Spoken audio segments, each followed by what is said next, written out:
ഇത് കണ്ടോ നമ്മുടെ വീട്ടില് വാൾനട്ടിന്റെ കുരു ഇട്ട് കിളിപ്പിച്ചതാണ്ടോ. വാൾനട്ടിന്റെ മരം കേട്ടോ. വാൾനട്ടിന്റെ മരം ഏതാണ്ടൊക്കെയോ ഫ്രൂട്ട്സ് പേരറിയാത്ത ഇവിടെ ഉണ്ട്. ഇതെന്തോ മരം, ഇതെന്തോ ഒരു ഫ്രൂട്ട്. അവോക്കാഡോയാണ്. ഇത് അവോക്കാഡോ, ഇത് മുരിങ്ങ, എല്ലാവർക്കും അറിയാലോ. ഇത് വാൾനട്ട്. പിന്നെ ഈ തൈകളെല്ലാം ഇത് റംബൂട്ടാന്റെ പല വെറൈറ്റികളാ.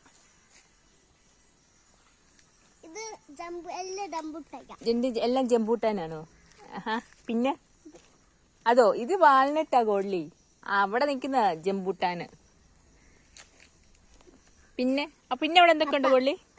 കപ്പയൊക്കെ അപ്പച്ചൻ പറിച്ച് കളഞ്ഞു. ഇവിടെ കപ്പയൊന്നും ഇല്ല ഇപ്പൊ. ഇതാണ് ഗൈസ് ജാതിക്ക. ഉണ്ടോ? ഇതൊരു വലിയ മരവാ. പണ്ടോട്ടേ ഇവിടെ ഉണ്ട് ഞങ്ങളുടെ വീട്ടില് ജാതിക്ക.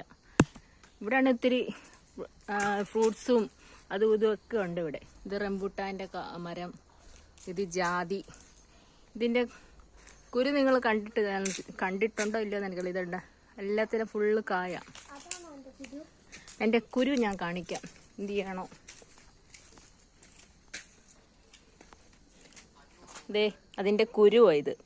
ഇത് ശരിക്കും നമ്മുടെ പ്ലം കേക്ക് ഒക്കെ ഉണ്ടാക്കുമ്പോഴത്തേക്ക് ഇതിട്ട് കഴിഞ്ഞാൽ നല്ല ടേസ്റ്റാ. വയറുവേദനയ്ക്കൊക്കെ നല്ലതിന്. ഇതിന്റെ ഈ കുരുവിന്റെ തോടിനേക്കാളും വില ഈ റെഡ് കളർ സാധനത്തിന് വില കൂടുതൽ കേട്ടോ. ഇത് കടയിലൊക്കെ കൊടുത്തു കഴിഞ്ഞാൽ നല്ല ഉണങ്ങി കൊടുക്കുവാണെങ്കിൽ അങ്ങാടിക്കലയിലൊക്കെ കൊടുത്തത് നല്ല വില കിട്ടും.